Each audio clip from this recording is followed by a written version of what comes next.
Muito bem-vindos, muito bem-vindas ao Conversamos sobre Conversa de hoje.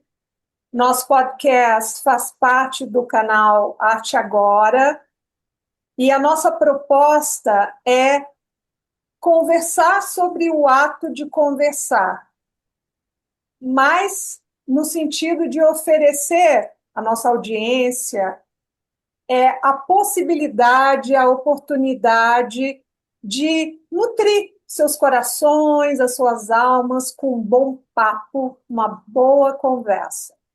E hoje a gente tem uma convidada maravilhosa, que é a Deise Extra. Muito obrigada, Deise, por se unir a nós, né, pela disponibilidade de bater esse papo com a gente. Muito legal tê-la aqui conosco. E para já começar o nosso bate-papo, eu gostaria de te pedir para se apresentar. Quem é você e o que você faz? Oi, Marília. Oi, Alexandre. Primeiramente, eu gostaria de agradecer esse convite. Conversar é uma coisa que eu gosto muito de fazer. E, bom, falar, sabe, se apresentar é uma coisa que não é fácil, né? E o que eu poderia dizer de mim é que, assim, eu acho que eu sou uma composição de várias Deises, né? Eu sou a Deise mãe, sou Deise esposa, amiga, ahn, restauradora, artista plástica, Deise barra Deise. E eu acho que essa composição, né, que me faz ser quem eu sou. Então, e que vão me edificando como ser humano, né? E me posicionando nesse mundo. Legal. Olha, é, muito obrigada também. Quero juntar minha gratidão à da Marília, à do programa, do canal Arte Agora, né? E muito bom ter você conosco aqui. E eu nunca duvidei que talvez possa ter existido, no momento do seu batismo, um equívoco. É, digamos que uma substituição do S pelo X. É, Porque para mim a Daisy, que é uma amiga de muitos anos, é uma Daisy não só extra com S, mas extra com X, porque você é um ponto fora da curva. Com oh, Ale, certeza é obrigada. uma grande artista, um grande ser humano, um coração extremamente generoso, o que a Daisy ajuda, enfim. E é muito bom que você tenha aceitado esse nosso convite, né, da Marília e meu, para que você nos ajude a mergulhar aí nos diálogos, nas conversas, nas prosas, e para que a nossa assistência possa ter uma ideia bem concreta da proximidade. A Daisy tem uma cozinha na casa dela que é um lugar maravilhoso. É o lugar mais importante e convidativo para se bater uma boa prosa, muito mais do que a sala, né? Ah, Então eu é. já vou te fazendo uma pergunta já na lata. Você prefere conversar na tua casa, na sala ou na cozinha? Bom, Ale, você já frequentou, né, a minha cozinha algumas vezes. Eu gosto muito de cozinhar. E eu acho que a cozinha é uma alquimia. E, é incrível, assim. Aí acho que entra um lado meio bruxa, né? De quando eu recebo alguém, eu sempre gosto de preparar um chá. E é Hum, incrível essa questão do chá ficar alinhado àqueles componentes que eu vou colocando. Todo mundo sabe que eu gosto muito de chás, então me trazem chás de várias partes do mundo, né? Então, eu tenho muitas ervas. E as pessoas entram e o clima inicial dessa conversa já me dita quais são as ervas que eu preciso utilizar naquele chá. Né? Às vezes a pessoa está precisando baixar um pouquinho porque ela está com uma ansiedade muito grande, ou ao contrário disso, né? Enfim, eu vou sentindo isso e vou fazendo, né? Escolhendo o que eu vou colocando nesse chá, fora as ervas que eu tenho plantado aqui no meu quintal também. E o mesmo acontece com a comida, né? Quando eu vou preparar comida para alguém, eu não escolho um prato por acaso. Eu penso muito em quem eu vou estar recebendo, e tudo isso é feito de uma maneira muito simples, mas com muita atenção. Eu escolho bastante, né, os ingredientes, como é sabe, o que que deve existir ali, o que que não vai cair muito bem, e costuma dar certo. Então, a sala, logicamente, que ela tem lá, né, a sua função social de acolhimento para esses amigos, mas eu não sei, essa coisa do beber e comer, sabe? E o cheiro, aquele barulho da comida ali sendo preparada, aquela coisa, sabe, de você levanta e vai e volta, É dá uma um tempo. liturgia, não é? É todo um Acho que ritual. sim, Uau! sim, sim. Então, eu acho que isso também talvez diga muito sobre mim, de como eu me relaciono com as pessoas, né? Uhum. Olha, o chá e a comida com a Alê sempre dá certo, Confirma, Lê, você porque confirma? assim a conversa cresce, viu, Confirmo, Marília? confirmo. Muito Muito bom, muito legal, bom. muito, muito legal. Muito legal, porque eu me relaciono total com o que você está falando, Daisy. É assim, enfim, eu acho que a Como uma boa cozinha, mineira, né? como uma boa mineira, Pois filha de é. maranhense, que cozinhava maravilhosamente bem também, meu Hum, pai e minha mãe, enfim, conversa e cozinha e mesa do jantar, do almoço é sempre, sabe, uma lembrança muito, muito gostosa. Eu estou pensando aqui como, o que que você considera como uma boa conversa, ou anterior a isso, como que você, sei lá, estou indo na tua casa pela primeira vez. E é óbvio que você falou o chá, já, né? Cria toda a atmosfera. E aí, como que rola a conversa? Como que é isso para você? Por onde você vai? Por que caminhos você vai para, sabe, para que a pessoa se descontraia, por exemplo, se a pessoa está ansiosa, né, ou precisa baixar a bola um pouco? Como é que é? Como é que você gera o clima? Pois é, Marília, a minha casa, uma parte dela, ela é reservada só para o trabalho. Então, meu ateliê, né, nós construímos essa casa que eu vivo, Que legal. e ela foi muito pensada, né, para ela acolher também os espaços de trabalho. Hum, Então, as pessoas que eu recebo, né, eu recebo muita gente. Hoje foi um dia que eu recebi bastante gente, por exemplo, né? Não, elas não vêm somente para amizade, pela amizade, né? Para o social, elas vêm também via trabalho. hum, Mas é, tem uma coisa assim que eu acho que quando você se propõe a criar um espaço, né, onde você vai viver e trabalhar, e que esse trabalhar necessariamente está vinculado com a presença das pessoas Uhum. que encomendam o seu trabalho, né? Você tem que estar aberto e para saber que para essa recepção. Uhum. Então, a porta que recebe de entrada da minha casa é para todos.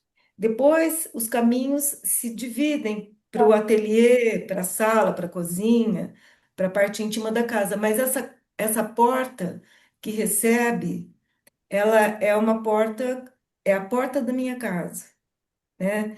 E você sabe que ainda antes de entrar na casa, vou te contar uma coisa que é uma porta grande e eu fiquei muitos anos olhando para ela com um incômodo grande. Tinha alguma coisa que ainda não fechava para mim nessa porta.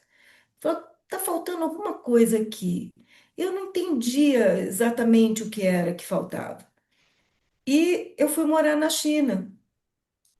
E quando eu cheguei na Cidade Proibida, num passeio que fizemos, né, lá, de imediato, a primeira visão que eu tive foi uma porta gigantesca vermelha. Foi ali que eu falei, pronto, tá resolvido. A porta da minha casa tem que ser pintada de vermelho. Uau! Olha, e depois desse dia, inclusive, tudo mudou muito para mim, assim. Sabe, aquilo que faltava se descortinou. E eu, ao pintar de vermelho aquela porta, parece que também eu recebia diferente as pessoas. É toda uma história muito pessoal isso, Uhum. né? Mas voltando à questão de receber, né, essa porta que abre para minha casa, é uma permissão muito íntima essa, né? Você abrir a porta da sua casa. Com E certeza. então, quando as pessoas entram na minha casa, elas já têm essa permissão, Uhum. né? Então, elas entram, a maioria das pessoas, e é uma sorte a minha, né? Que elas entram já com uma simpatia, eu acho, né? Muito obrigado de você ter aberto a porta da sua casa, porque assim, eu acho que hoje as pessoas se fecham muito, né? É muito difícil as pessoas que têm essa disponibilidade.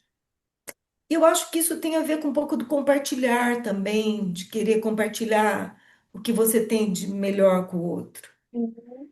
E então, quando essas pessoas entram e já são recebidas com é, com o carinho de um lar também, né? Elas se sentem acolhidas, né? Então receber já com esse afeto já é meio caminho andado. Acho que é Facilita, isso. né? Para essa relação ela se desenrolar, né? E eu poder sentir como conduzir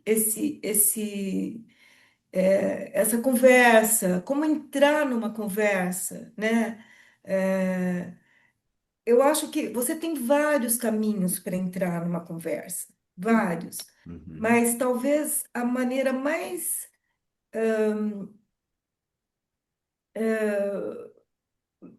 vou dizer melhor, né? Hoje, talvez, não sei se essa palavra que cabe, mas é escutar um pouquinho, deixar a pessoa que você está recebendo dizer pelo menos uma frase, né? Deixar ela te entregar alguma coisa, qualquer coisa que seja, mas deixar, porque você já está entregando bastante para ela. Então, deixar ela entregar alguma coisa de volta para você poder saber o que que você também pode oferecer, né? Uhum. E Muito aí legal. Muito, as muito, coisas vão muito. acontecendo. Eu estou te ouvindo agora e eu estou aqui vasculhando a memória para tentar lembrar o nome da autora, eu acho que é uma mulher, mas não está me vindo, que ela fala que a atenção é uma das formas mais generosas de, né, que a gente tem de respeitar o outro, de brindar o outro, de acolher o outro, né? A atenção. E quando você traz para a gente essa questão da escuta, Deise, eu penso que você toca num ponto nevrálgico, porque gostaria que você até compartilhasse com Marília, comigo e naturalmente com a assistência. eh, a sensação que eu tenho é que hoje as pessoas, de um modo geral, querem falar e se preocupam muito menos, né, com a escuta. Como você vê isso?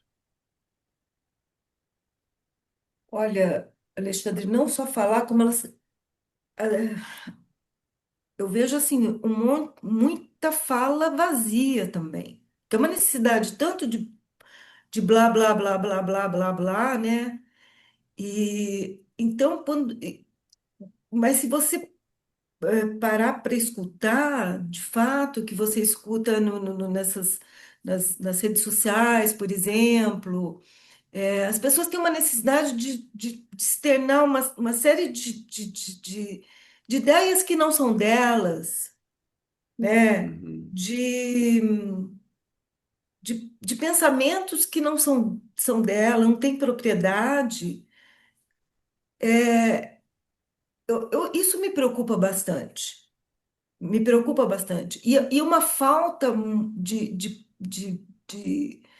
de paciência, porque eu acho, escutar o outro, é você doar uma coisa muito preciosa para o outro, que é o seu tempo e a sua atenção, né?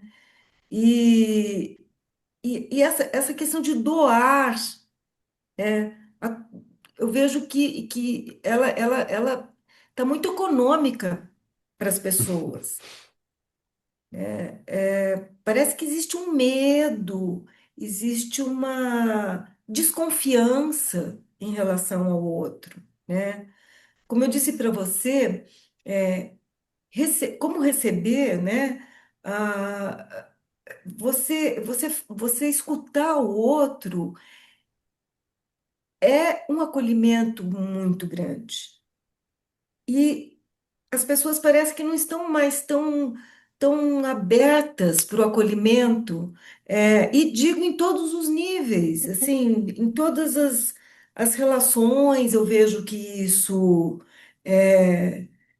está mais distanciado, sabe? Mais fechado, mais hermético. Eu percebo isso muito fortemente nas pessoas e preocupantemente nos jovens. Vejo isso também. Eles falam, falam, falam, falam, falam, mas não dizem absolutamente nada, não se aprofundam, sempre estão na superfície das questões, né? Eh, eu não sei se isso que eu tô colocando é um conflito geracional. Me questiono muito em relação a isso, porque eu também não gostaria de. Eu gostaria de entender melhor,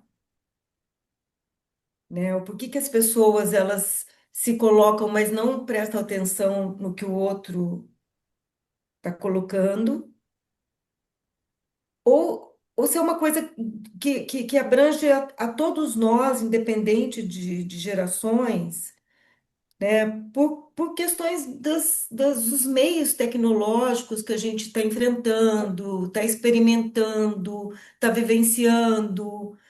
Um mundo diferente, um jeito diferente de ser e estar nesse mundo. Claro, claro, Eu reflito muito sobre tudo isso também, porque eu não gostaria também de ficar numa defensiva em relação a essa questão, mas buscar um entendimento. claro. A proposta desse nosso podcast passa por aí, não é? Essa percepção de que há uma espécie de crise nas relações interpessoais e são desafios que a gente enfrenta por uma revolução tecnológica, como você colocou, e também na recriação, no sentido da reinvenção dos vínculos interpessoais, da quantidade de opções que a gente pode ter hoje, que não tínhamos algum tempo atrás, ou talvez tivéssemos, mas que não havia, digamos, uma permissão para que essas divergências, essa diversidade toda aflorasse, não é? Eu penso que isso é uma questão super importante hoje.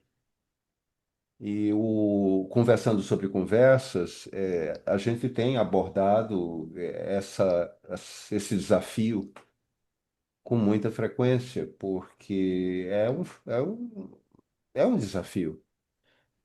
A Muito gente tem grande, cada vez menos tempo para construir um vínculo com o outro, não é? E a partir daí, essa crise de confiança, que parece que é uma coisa tão forte que é quase palpável, não é? Nas relações interpessoais, é um belo desafio.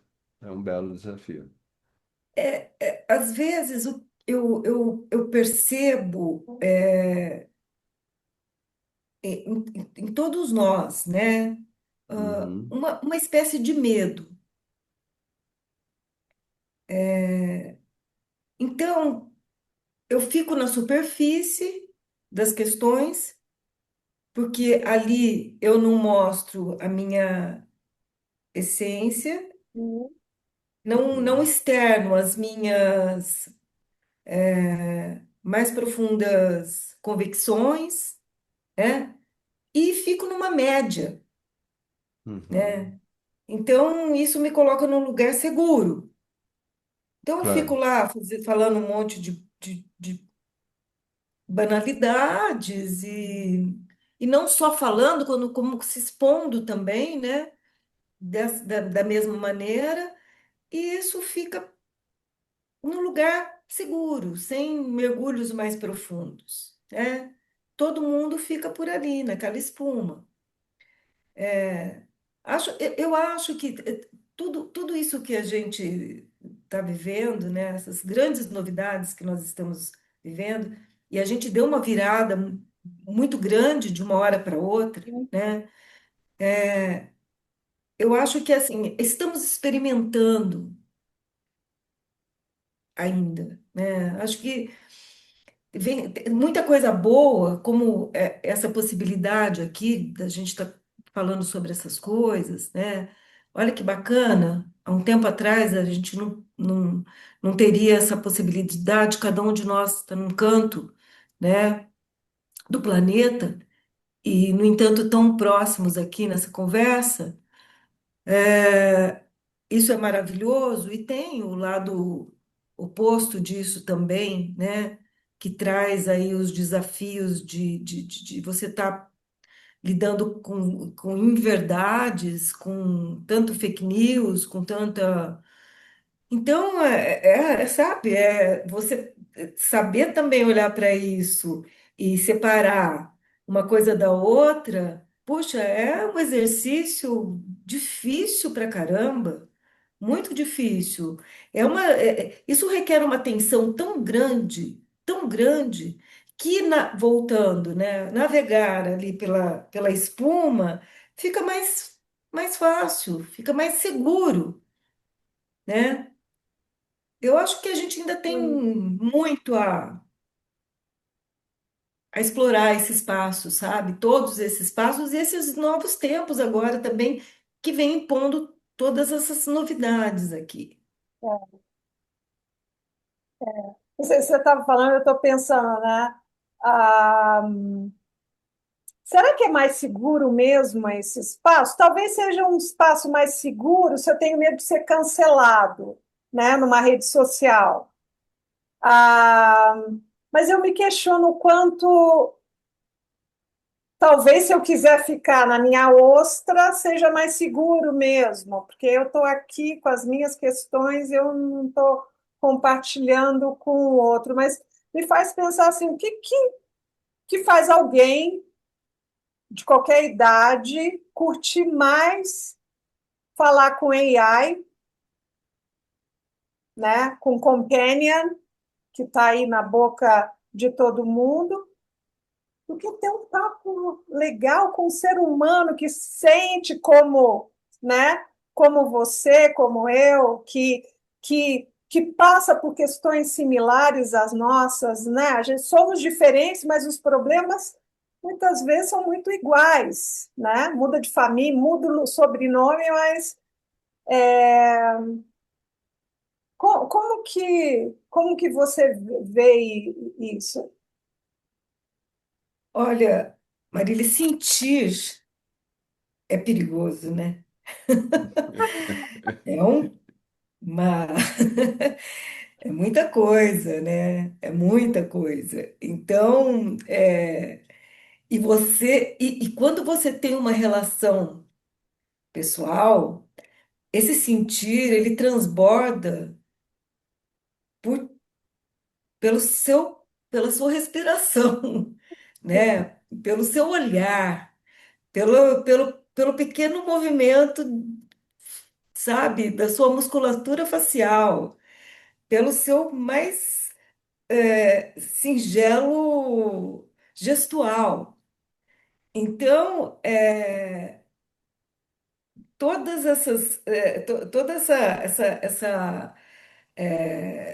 deixar explícito, né? Tudo isso numa relação pessoal nossa, é uma aventura. E quando você se esconde atrás de um aparelhinho aí que você consegue, né, não guardar isso, é, é o lugar que você se sente seguro. Porque aquilo você consegue dominar e se reservar, né? Aquela sutileza do sentir que você expressa, né? Um pequeno olhar, sabe, que se levanta ou que se abaixa, diz tanta coisa. Então, puxa vida, é uma exposição e que medo disso. Então, quando você vai para esse espaçozinho aí seguro, né, que você compreende seguro, pô, ali, ali virou sabe, um lugar que ninguém vai te roubar o seu segredo maior desses teus seus múltiplos sentimentos em relação, digo, a tantas coisas, né?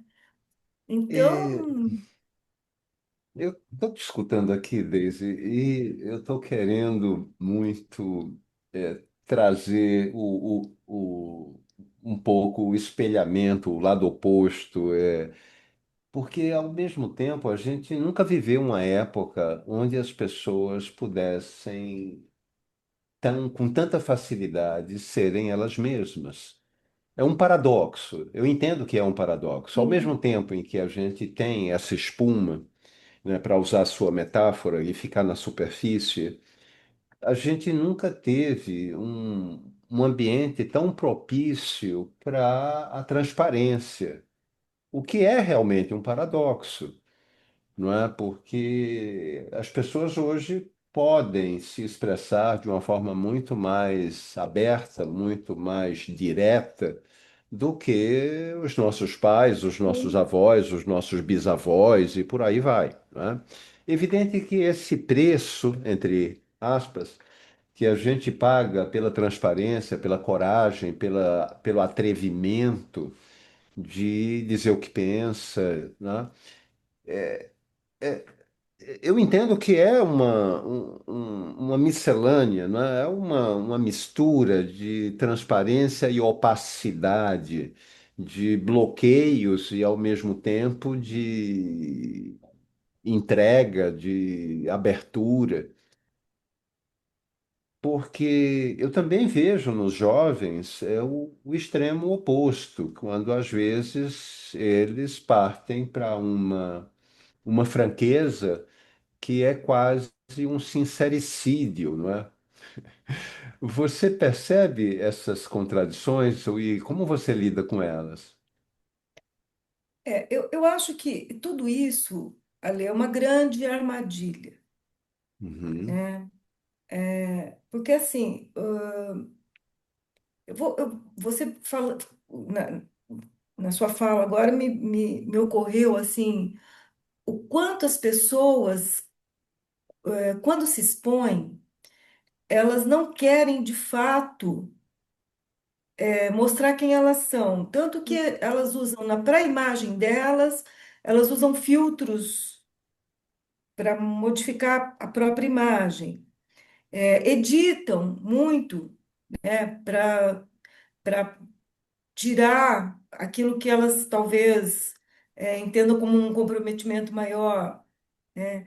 Então elas criam um personagem, na verdade, né? E, e quando isso acontece de uma maneira diferente, né? Quando a pessoa se atreve a uma exposição mais sincera, né? Usando o termo que você usou, é de uma coragem muito grande, porque aí não existem os filtros todos, né? sim, Existe uma posição, e é muito corajosa, e é de larga escala, né? Isso não tem limite, isso abrange, sabe, o mundo todo. Então, eu acho que é uma grande armadilha usar, como isso é usado, né? É, dessa maneira sincera, onde você fica exposto a um julgamento, a muitos julgamentos, né? E, ou então você fica usando de artifícios que vão te filtrar o tempo todo, filtram sua fala, filtram a sua imagem, né? E te deixam mais se sentindo mais seguros nesse espaço. Eu vejo esses dois caminhos, né? E o caminho dessa sinceridade, esse caminho do sem filtro, né? Usando a mesma plataforma, mas de uma maneira diferente, também não deixa de ter lá os seus riscos, né? Por isso que eu digo que é de uma coragem muito grande, porque quando isso cai aí no mundo, né? São muitas cabeças, e são muitas ideias, e são muitos conceitos que olham para aquilo que aquela pessoa está dizendo. sim, E a leitura pode ser muito equivocada também, claro. né? sem dúvida, sem E- dúvida. então assim, eu acho que são armadilhas que cada um vai hoje, agora, nesse momento, né? Que as pessoas estão trilhando, buscando onde dá pé. Onde que dá pé para mim? Muitas quebraram a cara, de se expor de uma maneira muito franca, perdendo amigos, desconstruindo relações, né? E a gente conheceu tantos casos assim, tantas famílias que se dissolveram por conta disso também, né? É toda uma experimentação, né, que a gente vai fazendo para saber, assim, o que que eu consigo encarar nisso tudo? Quem E sou eu? como? Quem sou eu? Exatamente. Desculpe te interromper, mas quando você está falando do filtro, né? São vários filtros. De repente não tem nada a ver, mas eu lembrei do conceito do Bauman do homem líquido, né? Então, vamos inventar agora o homem filtrado, né? Porque eu acho que tem tudo a ver, são tantos filtros, né? Como você comentou, é o filtro do rosto, é o filtro disso, filtro daquilo, eu filtro a minha fala, eu vou me filtrando, né? Qual que é o subproduto disso lá no final? Resta alguma coisa? O que que sobrou de mim naquilo? Exato, exato. É interessante, eu ouvindo vocês agora, de repente me veio com muita claridade, muita clareza, a bênção de ter amigos, não é? Lógico. Porque possivelmente com os amigos a gente usa uma quantidade muito menor de filtros. A gente consegue ser aceito com os nossos defeitos, as nossas dificuldades. E aí fica até uma questão de se o grande desafio não seria transformar todas as relações, ou o maior número possível de relações, em relações amistosas. Não no sentido, amistosas de amizade mesmo, de aceitação do outro do jeito que o outro é. Isso os amigos fazem, não é? As Fazem. diferenças, né? E Hum, eu acho que as diferenças, nós estamos vivendo um momento onde as diferenças, elas estão sendo odiadas. Uhum. E eu acredito que as diferenças, elas são as nossas oportunidades de profundas reflexões. É como a sombra e a luz. Então, sem uma outra não existe, né? Eu acho que as diferenças elas são muito positivas, salutares. A gente precisa da diferença. A diferença é que Uhum. nos faz refletir, que nos faz observar, né? E só que ultimamente elas são tratadas de uma maneira muito patológica, polarizada, tensionada, radicalizada, é, sabe? Sim, sim, Parece que sim. entre as pontas da mesma questão não existe mais nada, existe um vácuo, quando na verdade é nas nuances entre um ponto e outro que existe a grande beleza de um pensamento, a grande profundidade de um pensamento, né? É onde ele se polariza em outras possibilidades. É nesse intervalo entre uma ponta e outra, né? Enquanto eu tiver pendurado nelas, de fato, eu não vou conseguir enxergar mais nada, Com a não certeza. ser um grande abismo, Você está né? me fazendo lembrar de uma metáfora que eu acho maravilhosa, que é dois amigos, eram muito diferentes os dois, muito diferentes. Um era todo certinho, quadradinho, sabe? O outro era da banda Fuô, sabe? Sabe? E aí o que era todo certinho falava para o amigo, olha, mas rapaz, você precisa mudar a sua vida, você precisa ser mais regrado, coisa e tal.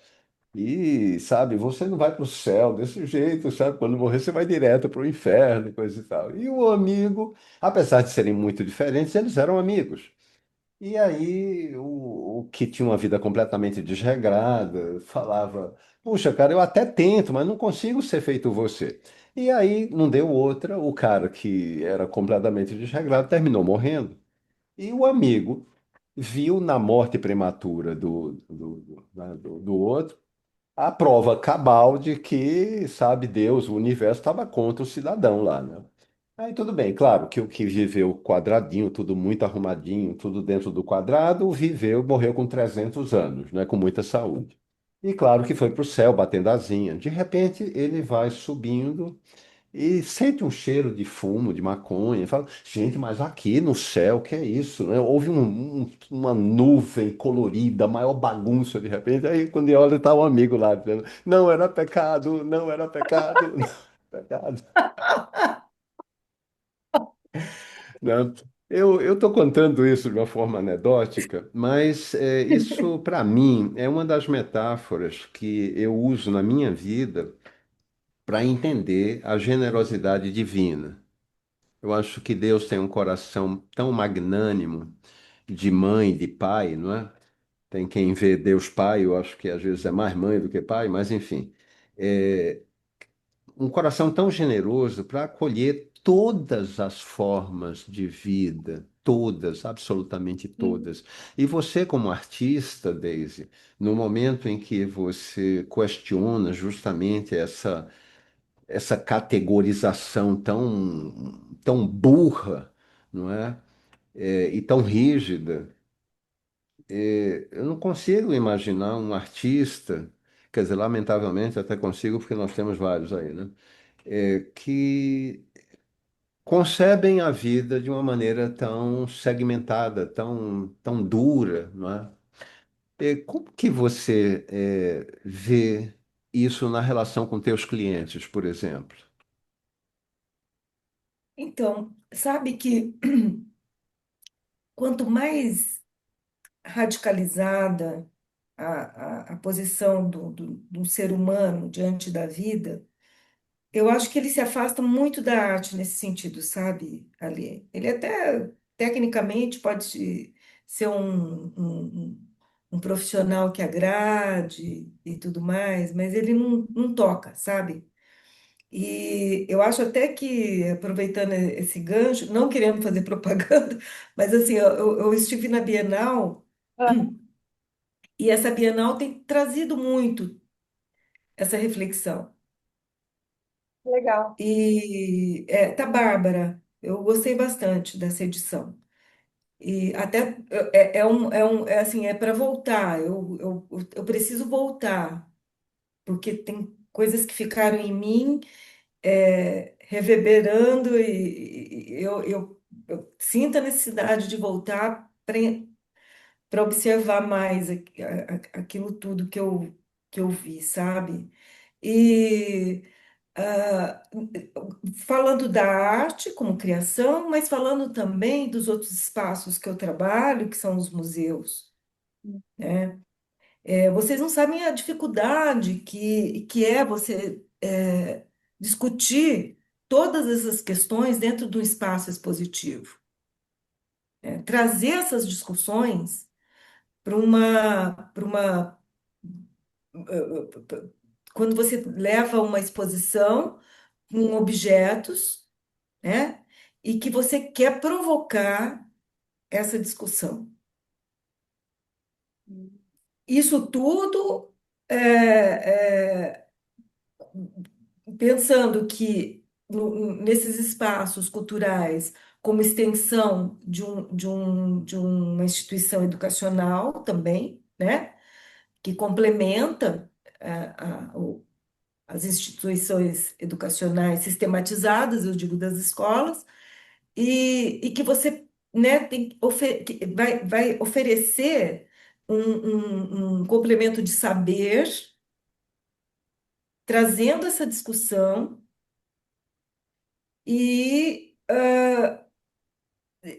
tendo que discutir isso com uma equipe, né, a curadoria com uma equipe,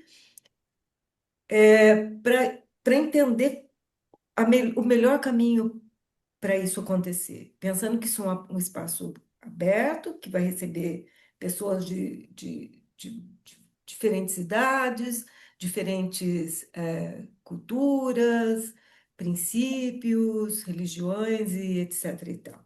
Essa diferença, né? Então, a arte, a cultura, né? Nesse sentido, eu acho que ela tem uma função fantástica, grandiosa, Ela é uma resistência, inclusive a gente pode é, ver isso pela própria história da humanidade, né? Como ela é uma resistência que vai segurar essa narrativa e esses diálogos no longo da história do homem na Terra. E se, por algum motivo, ela fecha essa narrativa, ela morre em si, seja nas artes plásticas ou seja num outro tipo de manifestação cultural. Você acha que a arte facilita esse diálogo? Eu acho que ela não só facilita, como ela promove Promove, esse diálogo. viabiliza. Viabiliza. Ela Legal. viabiliza. Ela promove. E aqui falando, entendendo arte, não só das artes visuais, né, mas das cênicas, das Uhum. sonoras, né, e assim por diante. Essa manifestação artística na sua totalidade. Ela é sim, e vou dizer uma coisa que eu tenho lido ultimamente, tenho chegado, isso é uma conclusão muito pessoal, né? Eu acho que a que mais,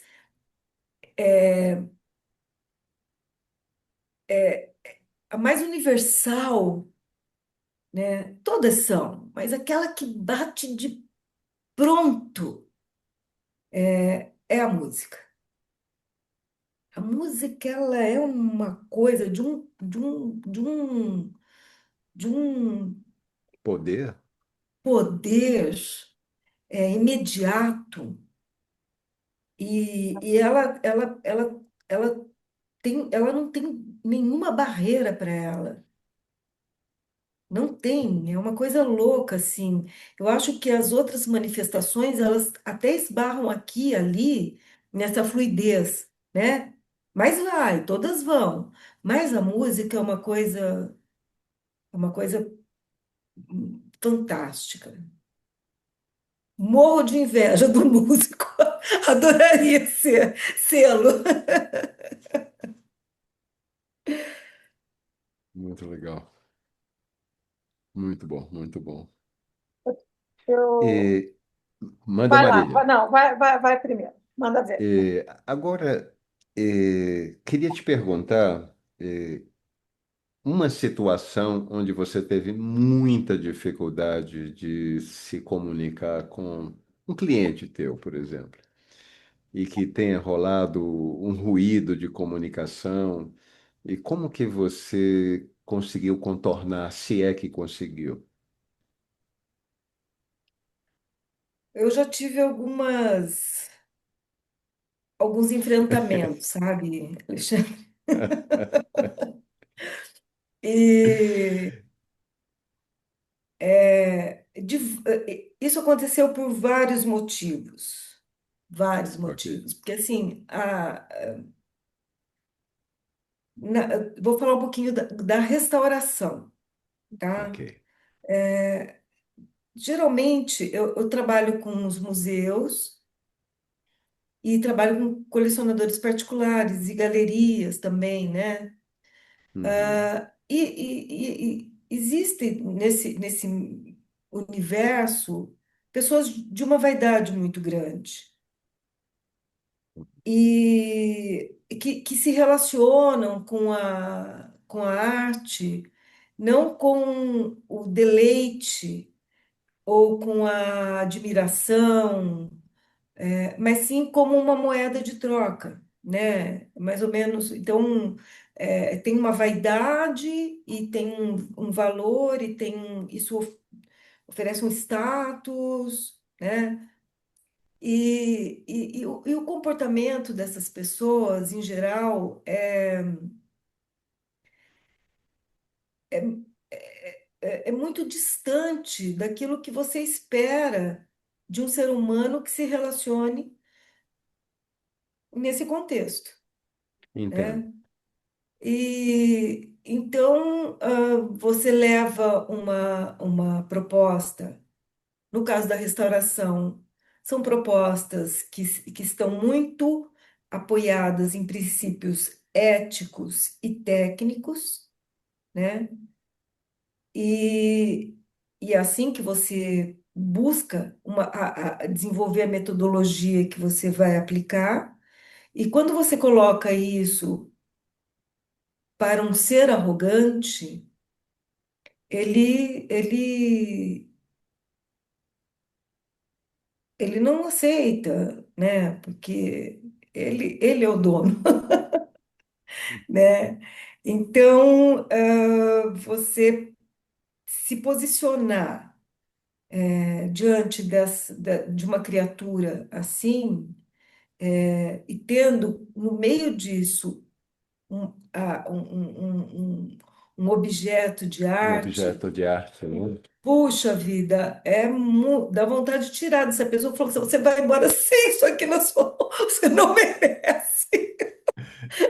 Porque às vezes é uma coisa preciosa, maravilhosa, de um conteúdo fantástico, sabe, uma estética fantástica. Só que a pessoa ela não consegue enxergar isso, e se ela não enxerga isso por esse viés, ela também não respeita e não enxerga o seu trabalho, né? Porque Ok. o que ela se sente ali, ela está acima, ela é dona, né? Interessante Então, você falar isso.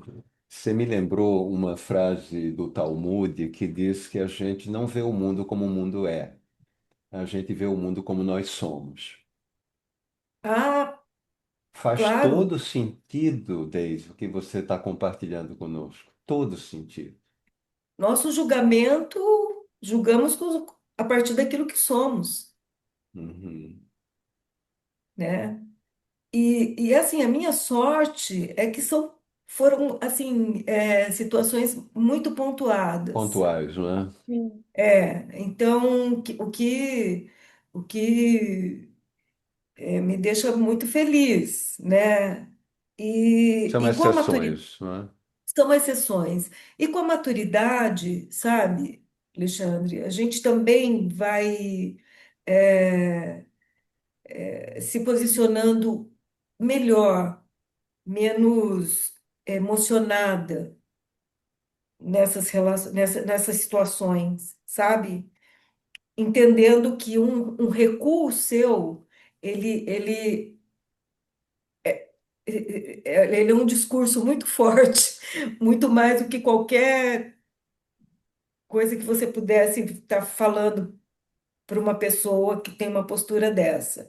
Então, você Claro. recuar e dizer, olha, sinto muito, mas eu não tenho condição de te atender, Uhum.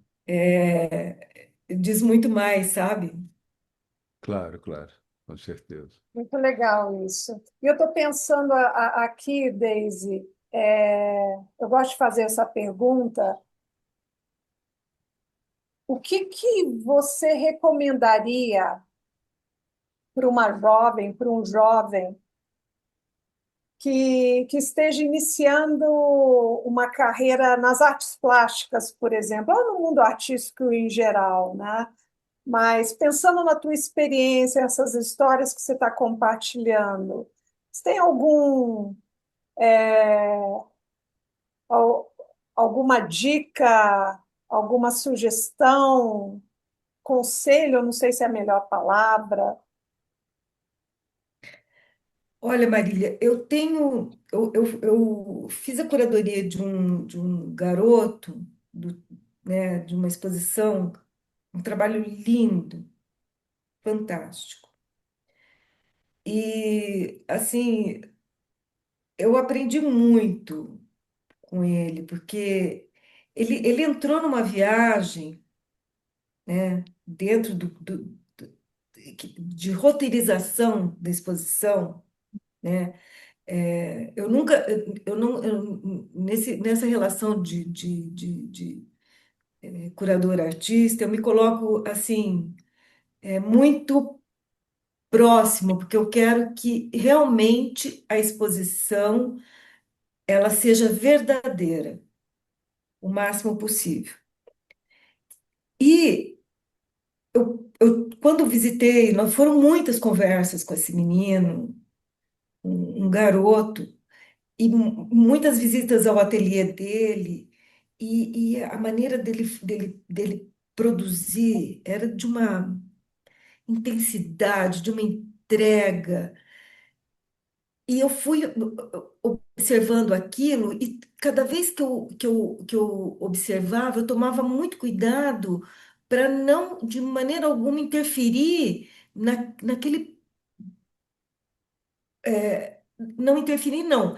Em apresentar aquele processo, levar para o contexto expositivo aquele processo que eu estava vendo dentro do ateliê. Ok. Então, eu tomava um cuidado muito grande. Eu falei, puxa, isso aqui tem que ser mostrado. Olha, isso aqui não pode ser anulado. Isso aqui, de maneira alguma, a expografia pode sobrepor, porque ele tem um trabalho de uma delicadeza muito grande. É. Isso aqui não pode, uma expografia não pode sobrepor ao trabalho dele. O trabalho dele com essa delicadeza precisa ser exaltado e esse processo dele Uhum. de fazer dele, tanto mental quanto factual, precisam ser apresentados, precisa estar ali. Foi uma escola isso aí para mim, Uhum. porque, como eu disse, é um artista novo, né? Foi a primeira individual dele.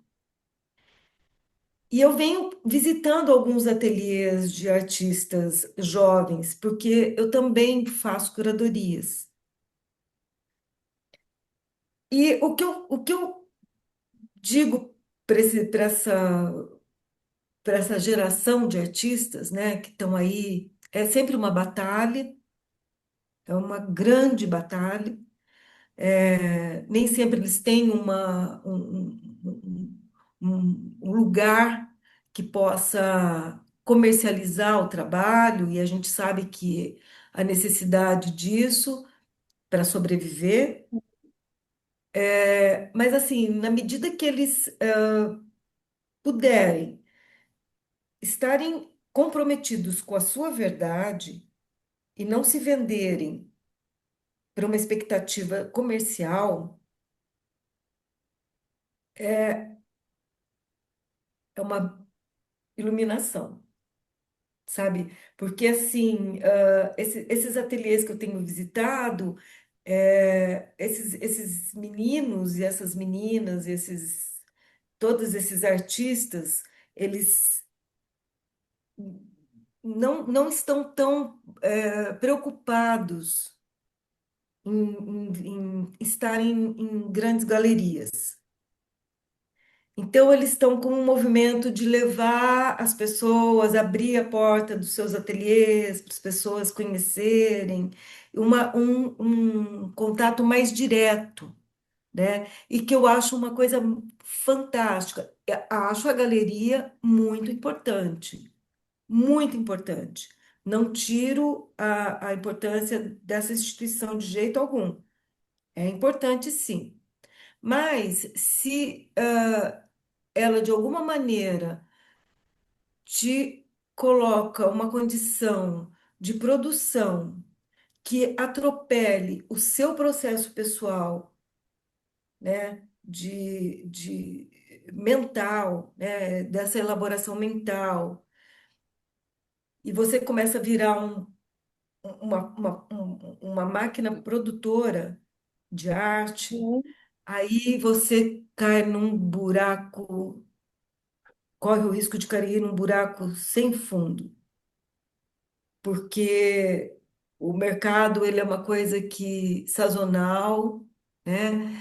E a produção, quando ela tem sinceridade, ela tem base, ela tem alicerce.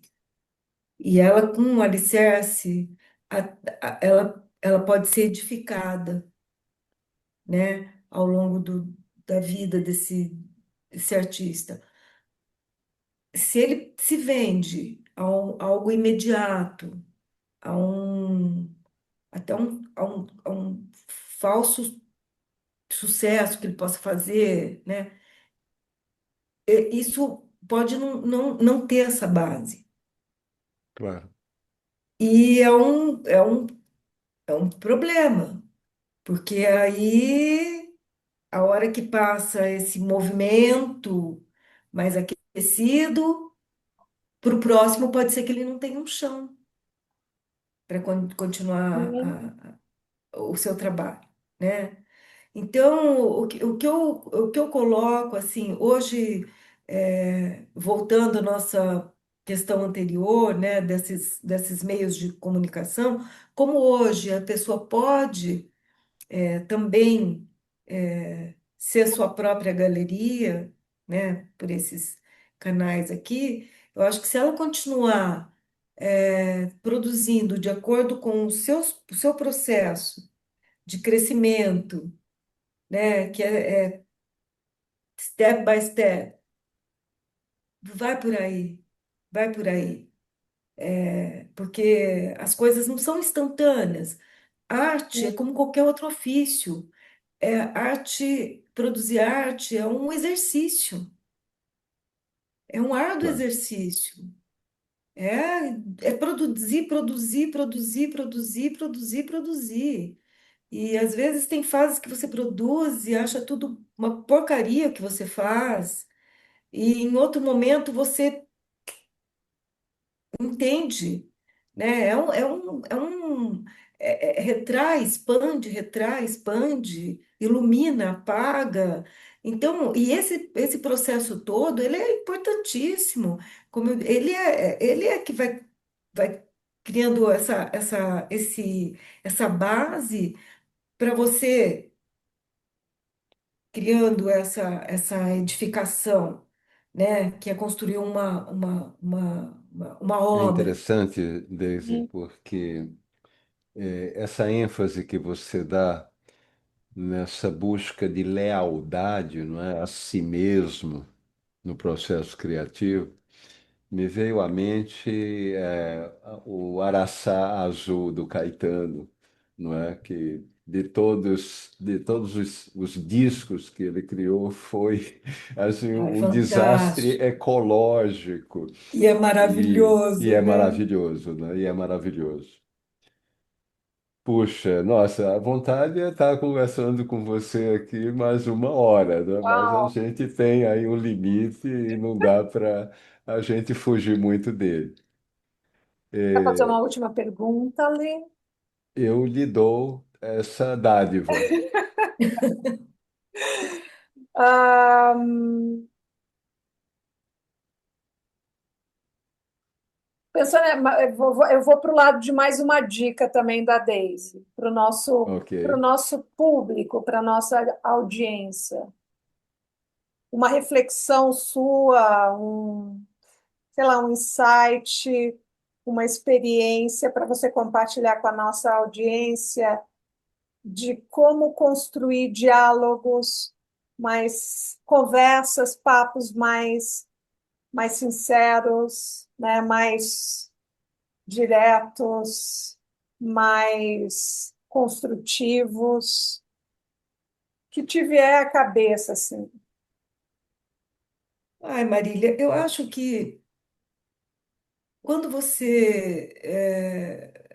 acho que, né, talvez até seja um pouco repetitiva aqui nessa resposta, mas assim, eu acho que quando você observa, se você der um tempo para observar o outro, né, eu acho que você tem grande chance de abrir um grande diálogo, porque você tem que dar um tempo para o outro te entregar alguma coisa também, Hum. né?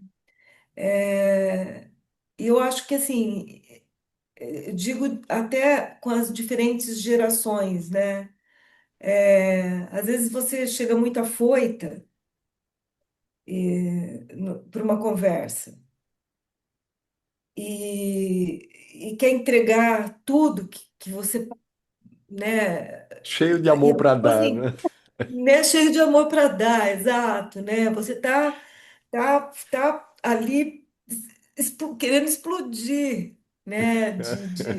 E isso, nossa, pode ser uma represa que estoura, que arrebenta e inunda, né? Então, se você dá o tempo de observar, de escutar e de entender o movimento do outro, eu acho que grande chance de você conseguir pular para dentro e começar a tecer um diálogo, né? Eu vou falando agora isso aqui, me veio a imagem da infância, quando começa a pular, bater a corda, Hum. né? E a criança fica lá esperando a hora dela entrar no tempo certo, né? Ela tá doida para começar a pular a corda, mas ela tem que saber o momento certo dela entrar ali, senão ela vai levar uma lambada da corda e vai cair, vai sair fora do jogo. Então, eu acho que é mais ou menos isso. Deixa a corda bater um pouquinho para você saber qual que é o ritmo dela e vai dançando fora dela. De repente, quando você vê, você pulou para dentro e pulou com xingado bom, que é o que a gente espera de uma boa conversa, né? Então, acho que Excelente, excelente. a dica é essa. Amei, amei. Será que a criançada pula corda até hoje? Porque você me trouxe a lembrança da infância, né? De estar lá esperando. Puxa, era bom para Dedéu, né? Muito, Eu adorava. muito. Tinha Com uma certeza. musiquinha, viu? Que ia também ritmando aquilo, que era uma delícia. Fantástico. Olha, muita gratidão, Daisy, por você compartilhar conosco um pouco da sua experiência, da sua visão de mundo, das relações e das conversas, não é? E eu fico aqui torcendo para que o ano que vem a gente, em algum momento, consiga tomar um chazinho na sua cozinha. A Poxa. Marília deve ir a São Paulo em janeiro ou fevereiro. Eu acho que vai tomar esse chá primeiro do que eu. Oh my Mas God. Estou te muita aguardando, hein, gratidão. Marília? Muita gratidão pela oportunidade. Bom, eu que E um. agradeço essa conversa tão gostosa, esse momento que a gente consegue também externar pensamentos. Eu acho que é tão bom, né? Porque quando eles saem, é, eles abrem espaço para outros entrarem, né? Então, Exato. e, e é o pulo da próxima conversa. Muito legal. Claro.